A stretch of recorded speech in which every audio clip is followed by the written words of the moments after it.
Mesdames, Mesdemoiselles, Messieurs, bonjour. L'aérotrain, la fusée Europa et les caravelles qui depuis quelques jours se posent dans le brouillard dans la région parisienne. Trois sujets sur lesquels nous allons revenir dans le détail dans le courant de ce journal. Dans l'actualité, il y a aussi la suite du voyage de M. Chaban-Delmas. Aujourd'hui, il se trouve à Nantes. Et puis un nouveau champion de France, un boxeur. Il s'agit de Fabio Bettini qui a battu Max Cohen hier soir. Nous verrons comment à la fin de ce journal. Voilà les titres. Je vous propose de commencer ce journal encore avec le brouillard aujourd'hui encore que l'on a retrouvé ce matin sur beaucoup de régions françaises. Sur les routes, la circulation est difficile et sur les aéroports, notamment de la région parisienne, le trafic est encore perturbé. À ce propos, on peut tout de même se poser une question depuis quelques jours. Depuis longtemps déjà, on sait que les moyens techniques permettent aux avions commerciaux de se poser en principe sans visibilité par tous les temps. Alors comment se fait-il qu'un nombre important d'avions ont été ou bien de vols ont été ou bien annulés ou bien déroutés, à l'exception d'ailleurs des caravelles d'Air Inter. François Cornet et Alain Darchy ont tenté l'expérience. Ils se trouvaient ce matin dans l'un de ces appareils au milieu de brouillard au-dessus d'Orly. 8h10 ce matin, vol Caravelle Air Inter 450 Toulouse-Paris. Brouillard sur Orly où l'appareil doit se poser à 8h20. La Caravelle est le premier moyen courrier équipé d'un système d'atterrissage par mauvaise visibilité. Un règlement formel toutefois, il faut que le pilote ait en vue la piste à 50 pieds du sol, soit 16,50 mètres.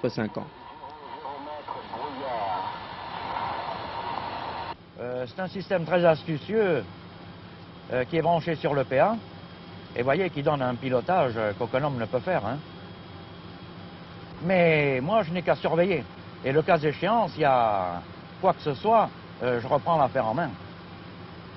Parce que l'homme dans ce système, c'est lui qui dirige l'affaire. Hein. Alors maintenant, vous voyez, on va faire la checklist à 800 pieds. Alors, checklist 800 pieds. 1. Alarme ATT. Vérifier. 2. Bête 1. 3. Bête 2. 4. Rappel test. 5. Sélecteur ATT. 6. Bête 1. Et 7. Bête 2. Dieu soit loué. Qui est terminé. On peut faire l'atterrissage automatique. Tout notre système à bord fonctionne parfaitement. Oui. Alors, pour la remise de gaz, répétition, je m'occupe de la puissance et toi, tu rentreras les volets. À la VRF plus 2. 250 pieds. 200 pieds à la VRF. 150. 100 pieds. 75. 50. 40. 30. 20. 15. 5. 2. 0. Au sol.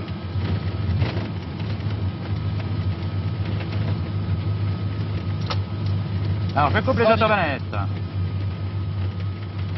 0300. 200. Tu lui as annoncé au sol, le gars? À 80, hein? 500. 400, 400. 90. 500, 600. La première à droite pour Sierra. D'accord. Alors, vous voyez, là, ce système, c'est un système très sûr, hein. D'abord, il est très sûr parce que c'est l'homme qui décide, comme je vous ai expliqué tout à l'heure en dernier ressort, hein. Mais le plus dur, c'est pas tellement de se poser. C'est une fois qu'on a dégagé la piste, c'est pour rejoindre le parking.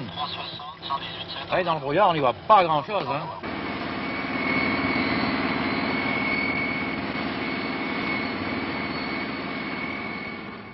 Voilà comment les avions ces jours-ci ont réussi malgré tout, en ce qui concerne Air Inter en tout cas, à se poser sur l'aéroport d'Orly en plein brouillard. En tout cas aujourd'hui la météo annonce que les brumes devraient se dissiper dans le courant de la journée, comme cela a été le cas d'ailleurs tous ces jours-ci. Du beau temps tout au sud de la Loire, il y aura de la pluie vers les côtes de la Manche. Ce qui est plus inquiétant, c'est que dans le courant de la nuit, cette zone de mauvais temps risque de s'élargir à d'autres régions françaises, peut-être de la pluie demain matin. Deuxième journée donc du voyage de M. Chaban-Delmas dans l'Ouest. Hier, le Premier ministre était passé à Poitiers, à Saint-Nazaire et à La Baule. Ce matin, il devait prendre l'hélicoptère pour se rendre à Nantes et assister à une réunion de la CODER des Pays de la Loire. Reportage pour cette demi-journée de Dominique Brocard. Quelques minutes avant 10 heures ce matin, M. Jacques Chaban-Delmas est arrivé par hélicoptère au centre de formation professionnelle des adultes à Saint-Herblain, commune située dans la périphérie de Nantes. Accompagné par M. Olivier Guichard, ministre de l'Éducation nationale, et Michel Grolmund, préfet des Pays de Loire, le Premier ministre a visité au pas de charge les travaux en cours. Ce centre, une fois achevé, sera, par son importance, le deuxième en France, après celui de Marseille. L'ensemble couvre une surface de 10 hectares. Ce centre pédagogique et technique régional pourra accueillir 700 adultes et disposera de 5 sections de bâtiments, 19 sections de métaux et 10 sections du secteur tertiaire. À l'issue de sa visite, M. Chaban-Delmas a félicité les responsables. Tous ceux et toutes celles qui se consacrent à cette tâche, a-t-il précisé, constituent à mes yeux l'avant-garde du progrès social, c'est-à-dire de la nouvelle société. Il faut, a-t-il ajouté, que nous modifions notre comportement. Syndicats et patrons jettent déjà un regard nouveau sur la formation professionnelle. La combinaison de l'accord et de la loi ouvre un appel immense. Puis le cortège officiel s'est rendu à la préfecture de Nantes. Le Premier ministre, après avoir passé en revue un détachement du centre d'instruction du service de santé, a présidé la réunion élargie de la CODER, la Commission de développement économique régional. Pendant ce temps-là, hier soir, les députés à l'Assemblée nationale ont voté le budget de la santé publique. Aujourd'hui, ils doivent examiner ceux de la justice, de la recherche scientifique et du développement industriel. À noter aussi qu'une question d'actualité doit être posée à propos de la situation sociale en Lorraine. Toujours au sujet des parlementaires, depuis le dernier Conseil des ministres, on commande, quelquefois avec passion d'ailleurs, le projet de loi sur les incompatibilités. C'est le cas par exemple chez les promoteurs immobiliers qui ne sont pas contents, qui ne sont pas d'accord avec ce projet et qui devaient tenir une conférence de presse ce matin, conférence auquel Hervé Chabalier a assisté ce matin. Dans le projet de loi du gouvernement sur les incompatibilités parlementaires, les constructeurs promoteurs semblent particulièrement concernés. Pas question, pense le gouvernement, pour un constructeur promoteur de briguer en même temps un mandat de député, et les membres de votre corporation trouvent cela injuste. Nous trouvons cela injuste parce que discriminatoire. En effet, pourquoi interdire un mandat parlementaire à une seule catégorie de citoyens ? Car, que je sache, nous sommes des citoyens comme les autres. Nous exerçons une activité licite et nous produisons des logements au service d'une proportion importante de Français chaque année. Il y a eu un certain nombre de scandales financiers dernièrement. Monsieur, ces scandales financiers ne nous concernent pas. Je l'ai dit à plusieurs reprises, et le ministre de l'Équipement et du Logement, M. Albin Chardon, l'a dit lui-même publiquement la semaine dernière, très exactement le 28 octobre. Il a dit qu'entre les sociétés de placement, qui sont des sociétés à caractère financier, de collecte de l'épargne, et la promotion immobilière, c'est-à-dire nous, il n'y a strictement aucun rapport. Je vous renvoie aux déclarations du ministre lui-même qui... Mais dans votre profession, on a besoin d'autorisation auprès de l'administration. Est-ce que si on est en même temps député, on n'a pas, disons, on n'est pas tenté de faire jouer le mandat de député pour faciliter les opérations de promotion et de construction ? Écoutez, c'est une des caractéristiques du monde moderne où la puissance publique intervient à tous les échelons de l'activité économique que la délivrance de ces autorisations administratives. Mais cela concerne tous les secteurs d'activité industrielle et commerciale. Nous n'allons pas les citer toutes ici, car la liste en serait trop nombreuse. Bien sûr qu'il y a besoin d'autorisation administrative, mais alors pourquoi nous, tout seuls ? Il reste que votre profession n'a pas une très bonne image auprès du public. Il y a eu ces cracks financiers, et puis vous gagnez quand même assez facilement de l'argent. Peut-être ce n'est pas non plus une très bonne image pour un parlementaire. Vous parlez d'une époque révolue. Nous vivons sur des idées anciennes. La promotion immobilière a considérablement changé. Le statut de la promotion immobilière, par les lois de 1967 et très récemment du 16 juillet 71, organise la garantie et la sécurité des acheteurs.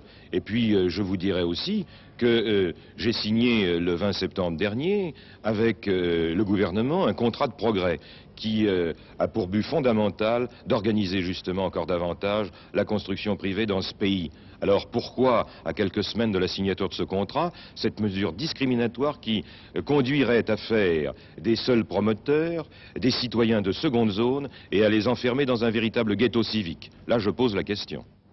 Je vous disais à l'instant qu'une question d'actualité serait posée aujourd'hui à l'Assemblée nationale concernant la situation en Lorraine. On vient d'apprendre que M. Bettencourt fera une déclaration au nom du gouvernement cet après-midi concernant précisément cette situation en Lorraine. Actualité politique française encore, le Parti communiste a répondu hier à M. Jean-Jacques Servan-Schreiber. Pour M. Marchais, je cite, « Il ne saurait être question de favoriser l'installation d'un gouvernement se couvrant du titre de réformateur pour assurer en fait la gestion des intérêts du grand capital. Commentaire de M. Servan-Schreiber, cette réponse est claire. Comme moi, M. Marchais considère qu'un accord n'est pas réalisable entre le Parti communiste et les radicaux. Alain Krivine a été inculpé hier au titre de la loi anti-casseurs. Le 5 octobre dernier, le leader de la Ligue communiste avait été interpellé au cours d'une manifestation devant le consulat des États-Unis à Paris. Alain Krivine risque une forte amende, mais il risque aussi, selon la loi, une peine de prison qui pourrait aller de 1 à 5 ans. L'aérotrain, les habitants de la région parisienne sont enfin fixés aujourd'hui sur le parcours défini. Le district parisien avait à choisir soit la ligne qui irait de la Défense jusqu'à Cergy-Pontoise, soit pas d'aérotrain du tout. En définitive, il y a une demi-heure, le district a voté par 33 voix contre 11. Il a confirmé la création de cette ligne. Le choix était long et difficile. Claude Carré et Pierre Moscovici vous expliquent pourquoi.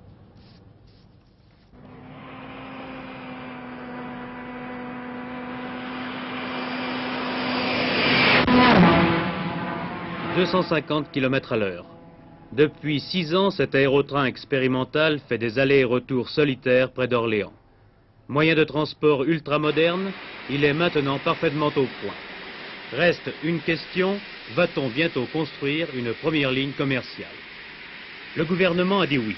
L'aérotrain est une invention française, il faut donc l'exploiter d'abord chez nous pour notre confort et pour la faire connaître à l'étranger et la revendre avec bénéfice pour la France.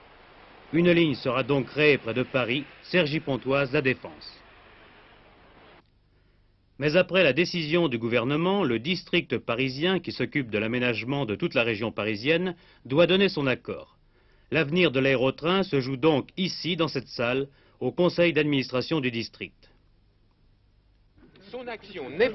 Des conseillers sont allés à Orléans visiter l'aérotrain et écouter les explications de son inventeur, l'ingénieur Bertin. Mais ils étaient mécontents. Pourquoi, disait-il, la région parisienne seule devrait-elle financer un aérotrain dont la promotion concerne toute la France, alors que cette ligne ne correspond pas aux besoins des usagers de la banlieue? Le gouvernement les a rassurés sur ce point. Le district ne supportera pas seul le financement de la ligne. Mais les élus sont aussi partagés. Ils avaient d'autres projets. Ceux du sud ou de l'est sont contre l'aérotrain, ceux de l'ouest pour. Regardez ces cartes. Au départ, le district préférait une ligne à l'est entre le futur aéroport de Roissy et Orly. Coût 600 millions de francs. C'était trop cher pour l'État et le 29 juillet dernier, le gouvernement choisissait à l'ouest la ligne Cergy-Pontoise-La Défense. Cette ligne sera construite où il n'y aura aucun aérotrain. Le choix donc est difficile. Voici cette ligne. Coût 317 millions de francs. Mais dans cette région, le district avait déjà prévu une nouvelle voie ferrée qui, dit-il, dessert mieux cette banlieue qu'un aérotrain rapide qui ne s'arrête pas en chemin. De plus, cette voie ferrée ne coûtait que 133 millions de francs au district, argent qui sera reversé à l'aérotrain. Un aérotrain qui ne pourra fonctionner qu'en 1976, un an plus tard que le train. Mais l'aérotrain sera une chance pour la promotion des villes nouvelles. Cet aérotrain sera le frère de celui-ci, filmé pour la première fois à Gomès-la-Ville, moteur linéaire, 200 km/h en croisière. Quelles seront les répercussions de cette nouvelle ligne pour les usagers? Les opinions des élus, là aussi, sont divisées. Nous sommes inquiets sur le plan de l'urbanisme parce que nous pensons que Cergy-Pontoise, qui est une ville nouvelle, risque de devenir, si elle est reliée par un moyen très rapide à la Défense, la ville dortoir de la Défense. Que les emplois soient à la Défense et que l'on fasse en réalité le contre-schéma directeur de la région parisienne. Mais nous sommes inquiets également en ce qui concerne nos propres finances, car en effet, l'exploitation de cet aérotrain sera coûteux. Il n'est pas évident qu'il puisse absorber le nombre de voyageurs qu'il est nécessaire d'absorber, et nous risquons peut-être à terme, et à moyen terme, de nous voir contraints de financer, en plus de l'aérotrain, une voie de chemin de fer classique. Nous ne voulons pas que les populations de la région, par le truchement des impôts, payent la casse d'une opération qui est intéressante nationalement, mais qui l'est beaucoup moins pour la région parisienne. Il faut un aérotrain, il vaut mieux l'aérotrain Cergy-Pontoise que pas d'aérotrain du tout, d'autant plus que l'aérotrain de Cergy-Pontoise est extrêmement important. Il s'agit en effet d'une ville nouvelle, il faut lui donner des moyens de transport modernes. La ligne qui lierait Cergy à la Défense, alors que la Défense est maintenant saturée au point de vue bureau, aurait pour but, par un système de bipolarisation, d'apporter à Cergy-Pontoise des emplois nouveaux et par conséquent, tant au point de vue transport qu'au point de vue de la création d'emplois nouveaux qui est la vocation du district, la ligne de Cergy-Pontoise répond à ces conditions. C'est la raison pour laquelle j'y suis favorable. Voilà pour l'aérotrain. Si tout marche bien, dans maintenant moins d'une heure, normalement dans 3/4 d'heure ou un peu plus, les Européens vont lancer une fusée depuis la base de Kourou en Guyane. Le premier étage de la fusée est anglais, le deuxième et le quatrième sont français, et le troisième est allemand. Le compte à rebours a commencé comme prévu. Europa 2, c'est son nom, doit mettre sur orbite un satellite de près de 400 kg. Comment vivent tous les techniciens européens qui se trouvent un peu dépaysés en Guyane française? Comment travaillent-ils? Un reportage de Georges Leclerc et François Granier.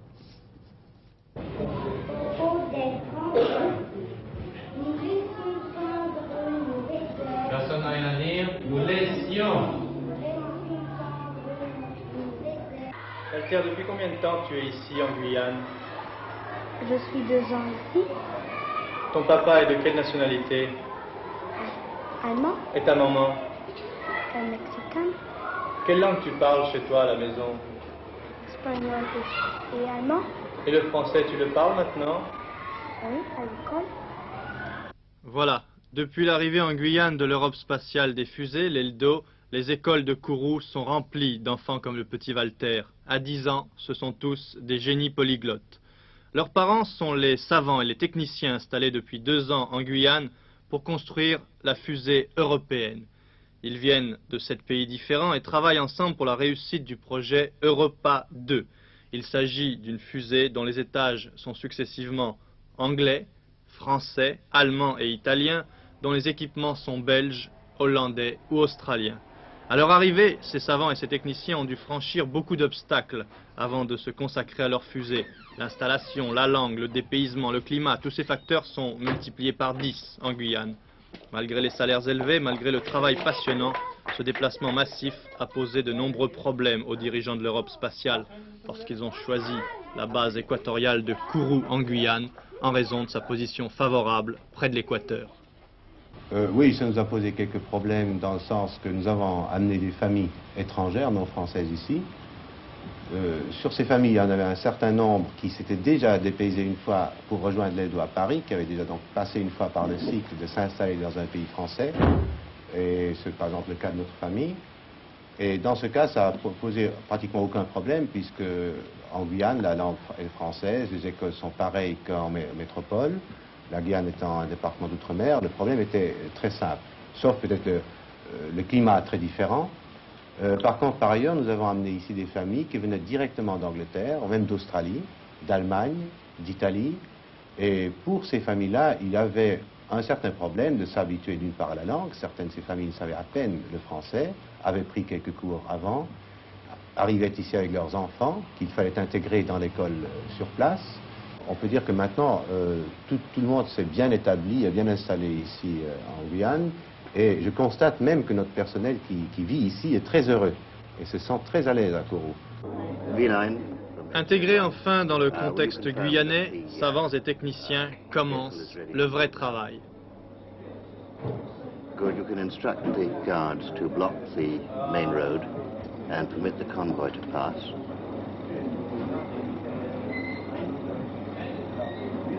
Roger.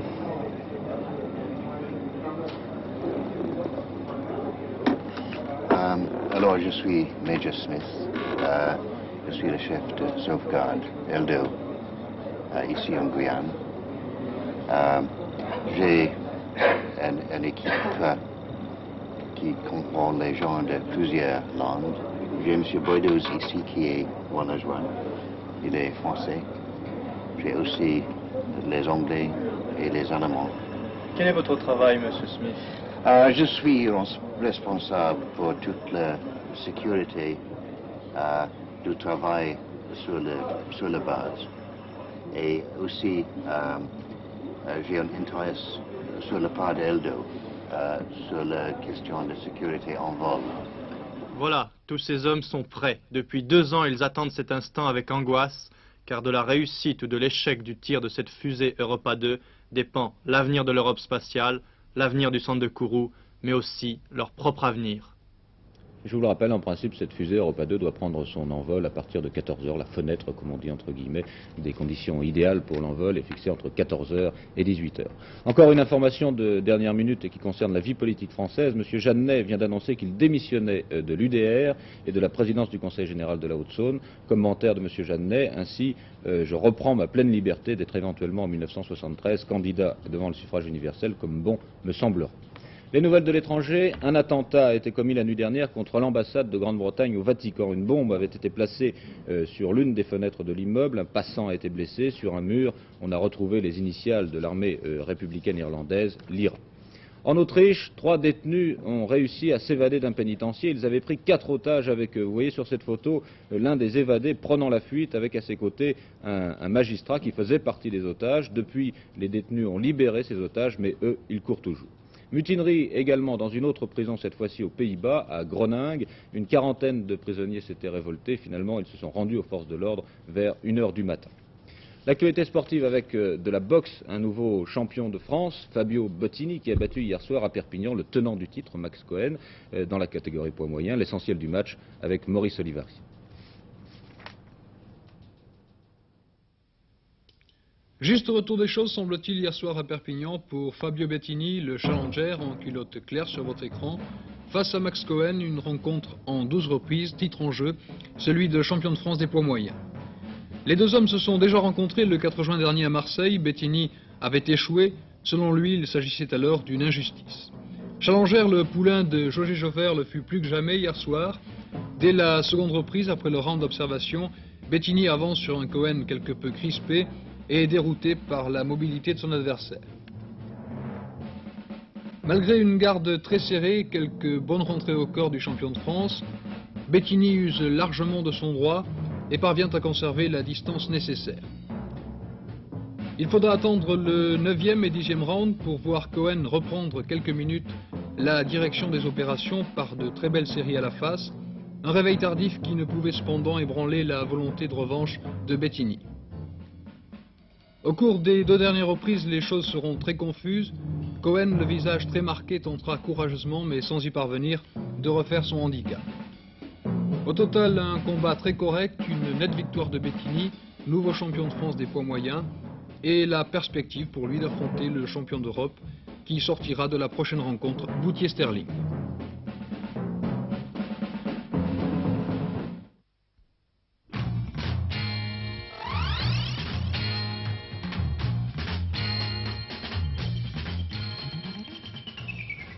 Et pour cet hebdo-livre, je vous propose de retrouver Bernard Olivier en compagnie de M. Eugène Descamps, l'ancien secrétaire général de la CFDT, vient de sortir un livre, son titre « Militer ».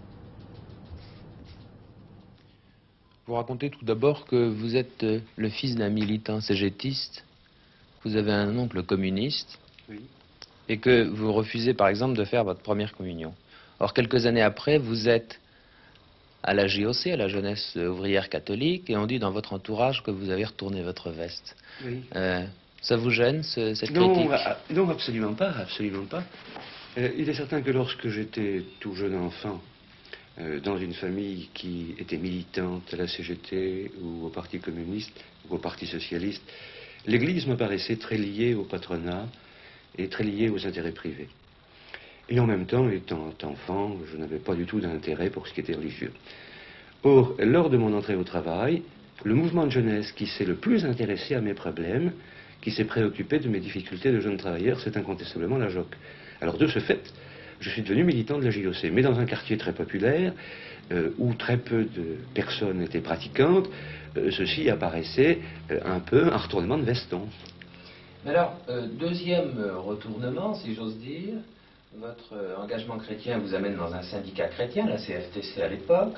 Or, quand vous en devenez le secrétaire général, vous en faites un syndicat laïque et vous lui donnez même des orientations socialistes. Est-ce que c'est contradictoire? Non, ça ne me semble absolument pas contradictoire. Je pense même que tout ça est dans une certaine logique. C'est que quand je deviens militant de la JOC, c'est parce que je trouve une organisation qui répond à mes problèmes de jeunes travailleurs. Lorsque je deviens syndicaliste, j'ai le choix à l'époque entre la CGT et la CFTC. Or, la CGT m'apparaît incontestablement dominée par le Parti communiste et de subir de ce fait une déviation. Par contre, la CFTC est un syndicat qui correspond moins à mon attente. La CFTC est moins ouvrière que la CGT, mais j'ai le sentiment que je pourrais beaucoup mieux m'y exprimer. Et qu'à l'intérieur de cette centrale, les gens de ma génération et de mon style pourront beaucoup plus infléchir l'orientation. Et en face de cette CGT très, très puissante et disons totalitaire du lendemain de la libération, ma volonté de faire un syndicalisme démocratique. Alors la CFTC m'apparaît comme l'outil. Et c'est en ayant cette volonté de modifier, de transformer l'outil que je m'engage à la CFTC. Mais je n'ai jamais caché mon sentiment. Et dès les premières années à la CFTC, tout le monde savait que je souhaitais que l'organisation modifie son titre et ses statuts, parce que j'estimais qu'un syndicat chrétien était peut-être utile il y a 50 ans, mais qu'il n'était plus nécessaire maintenant de distinguer les engagements suivant que l'on soit chrétien ou pas. La question est de savoir si on veut une promotion personnelle ou si on veut une promotion collective. Et le sous-titre du livre, c'est un engagement, enfin une vie pour un engagement collectif. Or, j'estime qu'être militant, c'est travailler à la promotion collective du monde du travail. C'est donc en accepter les difficultés. Et tous les militants, qu'ils soient à la CGT, à Force ouvrière, à la CFDT, tous ceux qui veulent changer quelque chose, acceptent naturellement une vie difficile par moment, mais avec aussi des joies. Vous n'avez jamais été tenté d'abandonner? Si, naturellement. Celui qui est militant et qui vous dirait que jamais il n'a été découragé, que jamais il n'eut envie de tout ficher en l'air, à mon avis, il ne dit pas la vérité. Il est certain que lorsqu'on a mené un conflit pendant plusieurs semaines, qu'on a échoué, eh bien, on se demande comment reconstituer l'organisation syndicale, comment recommencer une action. Lorsque, après des mois d'efforts, on obtient des résultats médiocres, ou parfois on n'est pas suivi par les travailleurs. On se demande s'il vaut bien la peine d'être engagé au service des autres. Et puis après, lorsqu'on a une conscience vive de ce qu'il faut transformer, eh on se remet au travail. Et je pense aussi qu'il n'y a pas incompatibilité entre le fait que l'on soit chrétien et que l'on soit socialiste. C'est un phénomène purement français, disons d'Europe occidentale, de dissocier christianisme et socialisme. Les anglo-saxons n'ont jamais eu ce problème. À savoir qu'en Angleterre, on peut être, et depuis toujours, militant du Parti travailliste et chrétien et pratiquant. Tandis qu'en France, il faudrait refaire l'histoire de France, de notre pays, depuis la Révolution de 1848, il y a eu un moment une rupture entre le peuple et l'Église, et le christianisme. Vous avez dans ce livre une partie autobiographique assez longue. Est-ce que vous estimez que votre vie est exemplaire? Oh, je ne pense pas. Je ne pense pas que ma vie est exemplaire. Ma vie est la vie d'un militant, et je pense que cette vie pourrait être d'ailleurs la vie de quelques dizaines de milliers de militants de la CFDT. Je pense que le cheminement que j'ai fait est un cheminement qui a été fait par de très nombreux militants. Vous faites maintenant de la politique. Est-ce que vous estimez que c'est compatible avec l'activité d'un militant syndical? Bien, actuellement, je ne suis plus secrétaire général de la CFDT. Je suis militant, adhérent de l'organisation. Mais j'ai toujours estimé qu'il était bon que des militants syndicaux aient une dimension politique. Je crois qu'il y a deux aspects à ce problème du syndicalisme et de la politique. Les syndicats, s'ils veulent faire sérieusement leur métier, doivent s'intéresser aux problèmes généraux et donc aux problèmes de politique. Si on discute du budget, ceci concerne la politique sociale, la sécurité sociale, la fiscalité. Et de même, je pense qu'un syndicaliste qui a un engagement politique peut naturellement trouver une formation, une information supplémentaire sur le plan politique. Vous êtes allé plus loin, puisque à deux reprises, en 58 et en 68 notamment, vous vous êtes engagé non seulement vous-même, mais votre organisation dans des décisions, des choix politiques. Oui, vous avez raison de le rappeler.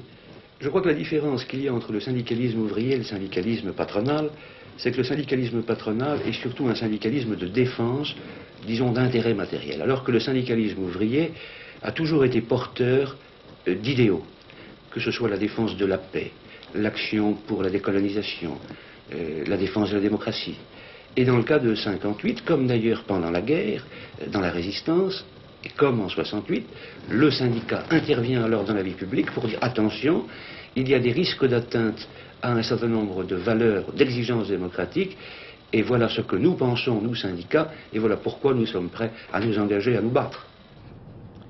Le livre d'Eugène Descamps, Militer, édité chez Fayard. Il nous reste maintenant à retourner à la Bourse de Paris, aller à la Bourse de Paris d'ailleurs pour notre seul rendez-vous aujourd'hui, pour les cotations et l'ensemble de la tendance aujourd'hui. Gérard Videlange. Bien, la Bourse de Paris a trébuché encore aujourd'hui. Il y avait une pause hier et vous savez que mercredi, la séance avait été particulièrement noire. Eh bien, c'est à nouveau une baisse des valeurs françaises à laquelle on assiste aujourd'hui. Alors, bien sûr, déjà dans des journaux, il y a des manchettes sur la crise, sur la récession économique. Je crois qu'il ne faut tout de même pas tomber dans un pessimisme exagéré. Deux sondages, deux enquêtes viennent d'être publiées, l'une de la statistique nationale, l'autre de la Chambre de commerce. Eh bien, elles montrent elles sont concordantes, ces deux enquêtes. Pour 71, il n'y a pas de péril. Il est certain qu'il va y avoir un ralentissement, et notamment les investissements actuellement sont différés. Il y a une certaine menace qui plane sur l'emploi, et la consommation des particuliers s'est ralentie. C'est surtout, évidemment, sur 72 que les gens anticipent. Il y a en quelque sorte une sorte de psychose, d'inquiétude, et les appréhensions donc s'élèvent surtout pour 72. Et comme le rôle de la bourse est bien sûr d'anticiper, elle voit déjà une récession s'installer pour l'année prochaine. Alors vous voyez qu'il y a des baisses de 2-3%. Et ce sont des coups de craie qui ont été très durs aujourd'hui sur les tableaux de cotation, et les boursiers certainement souffrent aujourd'hui de cette baisse. À la corbeille, voici des écarts tout de même assez significatifs. Le printemps est en baisse, la bulle également. Toutes les grandes valeurs doivent emboîter le pas. À noter que dans la difficile négociation avec les Américains, il y a tout de même des éléments positifs. Par exemple, dans l'industrie du textile, la fameuse surtaxe de 10% qui frappe les importations en Amérique, eh bien, va être levée. Ce n'est pas encore une décision officielle, mais elle le sera bientôt. Sera levée pour l'industrie des textiles, et plus particulièrement pour les textiles à base de laine, et également pour les textiles chimiques. Il y a actuellement, d'autre part, des négociations avec les Japonais pour limiter les exportations trop agressives de l'acier japonais en Europe. Donc, ces deux décisions, ces deux orientations devraient être tout de même favorables pour l'industrie française. Mine d'or, aujourd'hui, il y a des détachements de coupons, et ce qui explique les écarts de cours, mais malgré tout, même les mines d'or n'ont pas résisté à la baisse, puisqu'il y a un repli de l'ordre de 20 à 25% depuis le 15 août. En ce qui concerne la Royal Dutch, qui avait beaucoup baissé hier, et vous savez que c'est un titre très diffusé dans le public, eh bien on annonce ce matin une baisse de 6,8% des recettes au cours du troisième trimestre, et ceci explique précisément ce ralentissement économique sur le plan mondial, mais il faut dire que pour les 9 premiers mois, il y a tout de même encore une croissance de 8% des revenus de la Royal Dutch. Quoi qu'il en soit, il n'y a pas de frénésie de hausse sur le marché de l'or. Au contraire, ce marché est fort calme ce matin, puisque le lingot perd même 5 francs à 7455, et le Napoléon est pratiquement stable, une petite baisse de 10 centimes à 61 francs 20. Donc une tendance encore très lourde à la Bourse de Paris. Jean-Michel Desjeunes, à vous. Merci Gérard. Avant de refermer ce journal, je voudrais vous signaler le Club de la Presse de ce soir à 21h sur la première chaîne, un Club de la Presse qui va se dérouler en direct depuis Rome et présenté par Étienne Moujotte en compagnie de Monseigneur Matagrin, l'évêque de Grenoble, qui est l'auteur du schéma Justice dans le monde, avec également, comme d'habitude, la présence de journalistes spécialisés et la possibilité pour vous téléspectateurs de téléphoner à SVP 1111 ce soir à 21h. Quant à Télésoir à 19h45, il vous sera présenté par Jean-Pierre Elkabbach. Bonne journée.